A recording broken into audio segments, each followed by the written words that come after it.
Salut, c'est Mathieu de Ludovox et aujourd'hui nous sommes au Festival de Cannes 2016. Nous sommes avec un auteur et l'éditeur de Everyday I Play et c'est un petit peu particulier puisque Julien et Vincent, vous êtes frères dans la vie. Donc bonjour Julien. Bonjour. Et bonjour Vincent. Bonjour.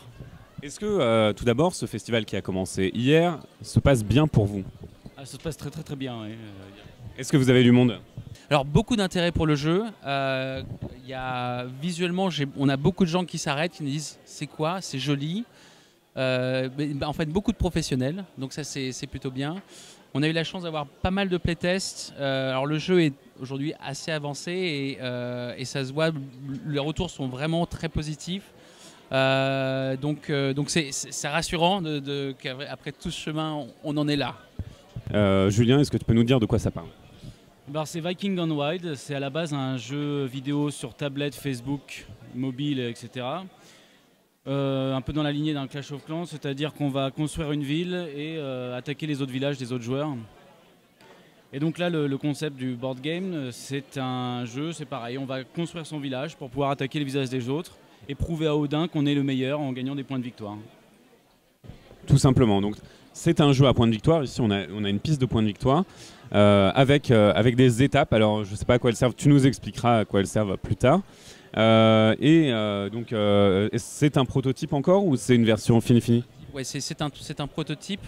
Il y a une petite histoire avant de rentrer dans les détails du jeu. C'est qu'en fait, Everyday Play, c'est une société de jeux vidéo, comme le disait Julien. Julien étant auteur et moi étant directeur d'une société de jeux vidéo, il y avait vraiment une envie d'amener un objet physique à partir d'une licence digitale.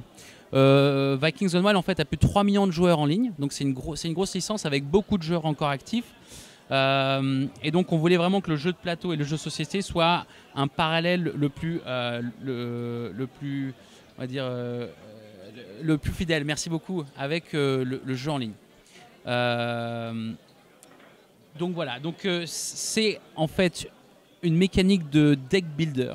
Donc en gros, on va construire en fait un jeu de cartes avec de l'or et de la bière comme étant les ressources principales qui vont nous permettre en fait donc d'acheter des unités pour attaquer les autres joueurs, d'acheter des bâtiments avec des usines à or, des usines à bière. Donc il y a un aspect gestion de ressources, des conteneurs à bière et des conteneurs à or qui vont nous permettre de stocker tout ça tour après tour et donc cumuler. Et puis un aspect défense qui amène une mécanique de bluff. Quand on attaque quelqu'un, on ne sait pas s'il a une défense. Et évidemment, s'il a une défense, c'est pas une bonne nouvelle. Alors j'aurais quelques petites questions sur le deck building justement. Mais je vais te laisser décrire les mécanismes et décrire un petit peu comment est-ce qu'on marque des points de victoire, comment la partie est rythmée. Donc est-ce que tu peux nous expliquer un petit peu Alors oui, un tour de jeu est composé en 5 phases finalement. Une phase de pioche, donc ça c'est une phase que tout le monde fait en même temps. On va piocher 5 cartes. Après on va faire une phase de production, donc certains bâtiments comme on a pu voir ici et là sont des bâtiments de production. Lorsqu'on les aura construits, on va pouvoir poser un petit cube dessus, ce qui va aussi nous permettre avec les cartes qu'on aura en main d'acheter d'autres cartes précédentes. Donc ça c'est la phase production, deuxième phase, et ensuite phase de joueur. Chacun son tour, on va faire plusieurs actions. On va pouvoir acheter des cartes effectivement, donc les tours de défense qui vont nous permettre de nous défendre, les unités d'attaque qui vont nous permettre des attaques, ceux-là ils sont toujours fixes. Et ici on a la rivière d'Odin qui va nous permettre en fait sont des cartes qui vont changer au fur et à mesure de la partie et qui vont être un peu différentes. Il y a à la fois des unités, à la fois des tours, à la fois des cartes de ressources. Et puis des cartes qui vont permettre de un peu gérer ton deck. Puis même des petits morts vivants qu'on va pouvoir attaquer pour récupérer des points de victoire. Ça c'est vraiment l'action d'achat.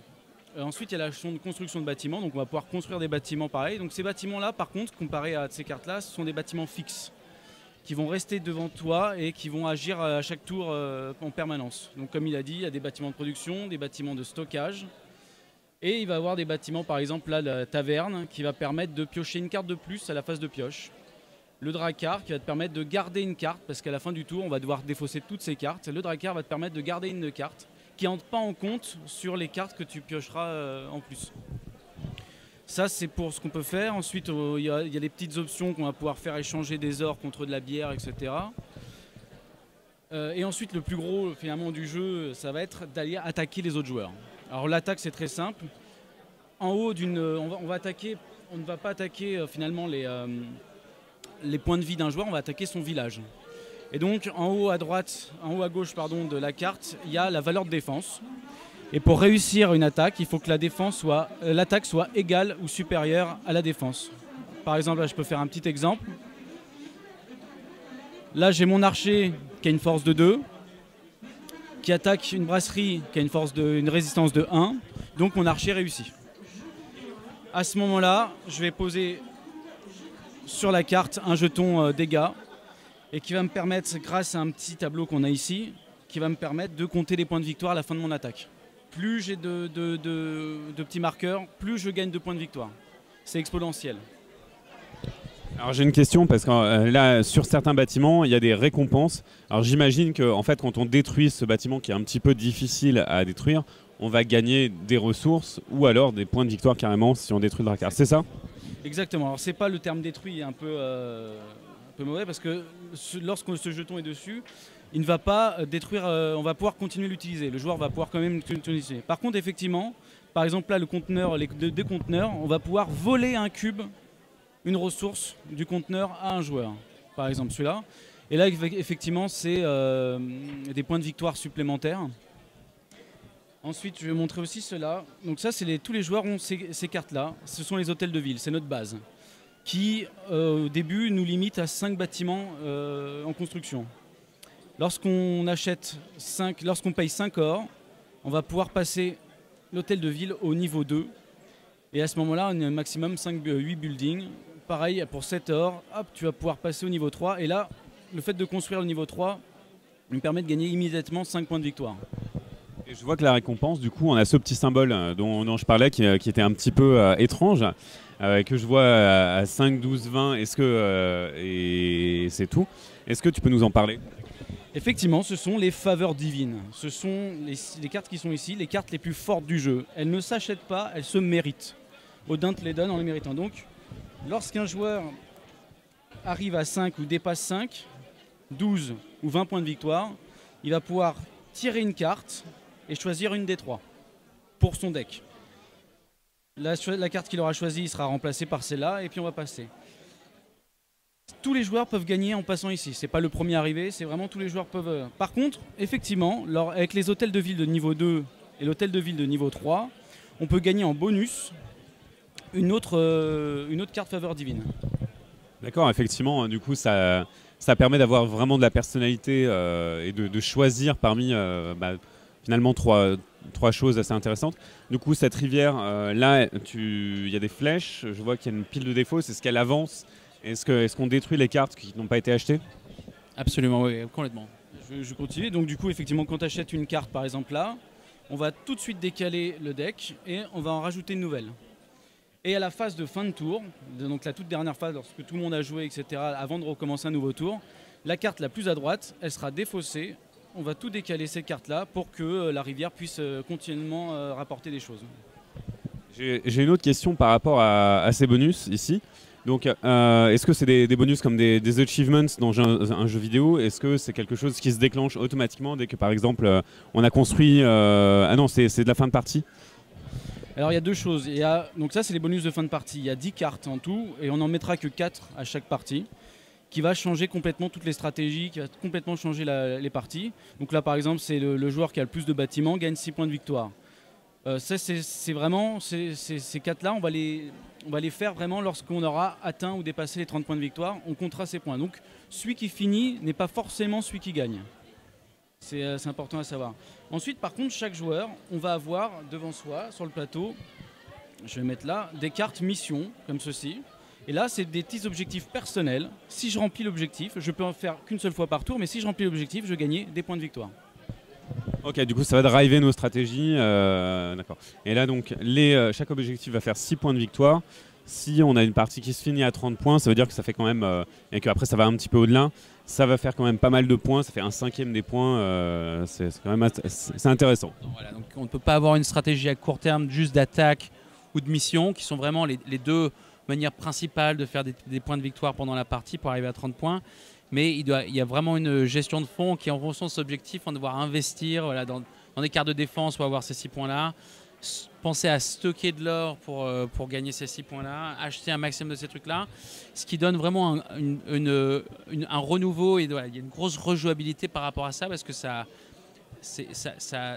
dirige les prises de décision de fond au-delà du premier degré qui est simplement l'attaque ou la gestion. Alors juste par rapport à des jeux de deck building traditionnels, on a combien de cartes en main? Est-ce que c'est 5 comme d'habitude? Est-ce que c'est 6, 7? On garde la même grammaire habituelle de 10 cartes dans le deck de base. On peut vous montrer le deck de base, c'est donc de l'or, de la bière et des vikings. D'ailleurs, il y a un très bon retour des joueurs là-dessus. Enfin, le côté bière est quelque chose qui est très très fun et dont les joueurs adorent le thème, qui se porte bien aux vikings, un peu c'est parti. Et donc voilà, et donc c'est à partir de ces deux ressources, la bière et l'or, que donc tous ces achats se font. Absolument. Et j'ai des questions sur la maison d'édition, sur Everyday I Play. Pourquoi est-ce que vous avez décidé de porter ce jeu vidéo-là du côté plateau? Comment ça se passe? Comment est-ce que vous essayez de respecter la licence? Voilà, toutes ces questions-là, comment vous les abordez en tant que société d'édition? Alors déjà, la société d'édition s'appelle Lucky Duck Games. En fait, donc j'ai monté une nouvelle société à part dont le but c'est de sortir des jeux de plateau ou des jeux de cartes basés sur des licences de jeux en ligne. Il s'avère que j'ai la chance d'être le directeur de Everyday I Play également, donc du coup d'avoir ma propre licence pour faire notre premier jeu. Et donc Vikings Gone Wild est donc le fruit en fait de cette volonté de faire ces produits physiques pour des jeux en ligne. En discutant beaucoup avec les gens de l'industrie, il est très clair qu'il y a beaucoup de licences qui ont déjà été adaptées de jeux en général. Ceux qui ont réussi étaient généralement le plus près de l'attente et de l'expérience active dans le jeu par rapport aux joueurs. Par exemple, un jeu qui n'a pas du tout fonctionné, c'était The Witcher 3. Ils ont fait un jeu de plateau qui était en fait un jeu de management. Et donc qui était complètement à l'opposé alors que c'est un jeu d'action et de RPG, etc. Et donc on me racontait l'histoire qu'une semaine après la sortie, il y avait déjà beaucoup de ces jeux qui étaient en vente en seconde main, sur eBay, etc. Donc le jeu aujourd'hui Vikings Gone Wild est en fait très très proche de la sensation du jeu vidéo, qui est en fait un jeu de construction et d'attaque. Et on pense que c'est la seule manière pour que ces jeux aient une bonne réception des joueurs, c'est d'être le prolongement de l'expérience en ligne. On pense que c'est intéressant parce que c'est un peu à contre-pied de ce que font beaucoup de gens. Beaucoup de gens historiquement viennent du monde physique et font des versions digitales de leurs choses. Et la même chose pour le digital, en fait, les joueurs free-to-play, ces sociétés que je connais bien personnellement parce que je suis dans ce métier, ça fait 8 ans que je fais des jeux free-to-play, des jeux en ligne, sont généralement très averses à l'idée de faire du physique. C'est compliqué, il faut aller en Chine, il faut faire des machins, il faut la logistique. Et du coup, il y avait une combinaison intéressante qui, d'une part, va nous permettre d'avoir des licences encore bien plus gros que Vikings Gone Wild. Je ne peux pas encore partager de nom, mais on discute avec des très gros. Tu nous diras. Je vous dirai. Et en fait, d'apporter en fait, à ce monde digital la saveur et l'amour que nous on a pour ces produits physiques qui sont délicieux à jouer et aussi en tant qu'échange social. Alors moi, dans le jeu vidéo en général, ce que je constate, c'est quand même que le jeu peut gérer beaucoup plus de choses. C'est-à-dire que par exemple, au niveau de l'aléatoire, au niveau de la micro-gestion automatique, on a souvent des systèmes qui sont plus compliqués, qui peuvent se permettre de gérer plein d'actions mathématiques ou automatiques, alors que dans un jeu de plateau, on va avoir de la manipulation physique. Et du coup, j'imagine que le challenge, le défi en termes de design, c'est aussi d'alléger tout le côté gestion automatique pour arriver à quelque chose, une expérience très humaine et très interactive. Oui, exactement. J'ai vraiment, lorsque j'ai dû faire le jeu, j'ai récupéré vraiment l'essence pure du jeu et essayer de faire le plus Enfin, j'aime quand même la manipulation, c'est pour ça qu'on a des petits cubes, des choses comme ça, mais ouais, il y a beaucoup moins de mécanismes, on a réduit quand même au strict, vraiment épuré finalement le jeu, tout en gardant la saveur d'attaque, de défense, de construction, de développement. Et le jeu est comme ça, c'est-à-dire qu'il commence très lentement, comme je dis, c'est un jeu diesel, il commence très lentement, il commence à produire, comme dans le jeu, tu commences au début très lentement un bâtiment 2. Et plus tu avances, et d'un coup tu peux faire des grosses attaques, machin, et tu sens la puissance, etc. Et c'est vraiment ça que j'ai voulu faire ressentir, c'est se transparaître petit à petit, faire grandir ta puissance pour pouvoir aller détruire les autres. Là, avec les faveurs, on peut imaginer que c'est plus ou moins les tiers de partie qui se dessinent avec. Absolument, absolument. Du coup, comment vous pensez la distribution en tant que jeune éditeur? C'est votre premier jeu, il me semble. Est-ce que vous avez trouvé un distributeur? Est-ce que vous voulez vous distribuer vous-même? Alors, on a la chance d'avoir une grosse communauté. Comme je disais tout à l'heure, Vikings Gone Wild a 3 millions de joueurs historiquement. Et donc, quand on a commencé à parler du jeu dans le jeu, il y a eu un bel engouement et beaucoup de demandes. Beaucoup de gens nous demandent déjà où est-ce que je peux acheter le jeu, etc. Donc, en tant que tout jeune éditeur, ça nous donne une force d'existence sans distribution physique qui n'est pas négligeable. C'est un petit peu aussi l'approche que veut prendre Lucky Duck Games en utilisant ces licences en ligne, c'est d'avoir justement un espace de distribution original, en tout cas pour les premiers volumes, qui ne soit pas dépendant d'une distribution physique. Ensuite, évidemment, du coup, nous, on est à Cannes en fait pour ça, pour rencontrer ces distributeurs physiques historiques. Et en gros, il y aura un mélange entre de la distribution pure ou de l'édition locale. Par exemple, on a a priori signé avec un publisher polonais. On est très avancé avec des distributeurs en France, par exemple. Un gros territoire qui est important pour nous, c'est les États-Unis, parce qu'en fait, le gros des joueurs sont en fait américains chez nous. Sur Vikings, sur la licence en ligne. Donc, et aujourd'hui d'ailleurs sur la newsletter qu'on a construit qui a déjà plusieurs milliers de joueurs intéressés, c'est beaucoup des Américains. Donc on a encore tout ce pavé de la distribution outre-Atlantique qu'on doit résoudre. Et on est dedans, voilà, on y travaille. Et du coup, en tant que société, comment vous envisagez, par exemple, le financement participatif? Est-ce que c'est une ressource à laquelle vous pourriez éventuellement faire appel pour faire des souscriptions, pour avoir un volume premier vendu de base? Ou alors, est-ce que c'est quelque chose que vous refusez? Comment est-ce que tu considères ça? Alors, pour le moment, on n'arrête pas de se dire on y va, on n'y va pas, on y va, on n'y va pas. La réalité, c'est qu'en fait, on pense qu'on a assez d'engouement avec la licence et nos joueurs originels pour ne pas avoir à le faire. Mais c'est vrai qu'il y a quelque chose qui est intéressant avec Kickstarter et ces choses-là, c'est qu'on pourrait aussi toucher des joueurs en dehors de notre licence.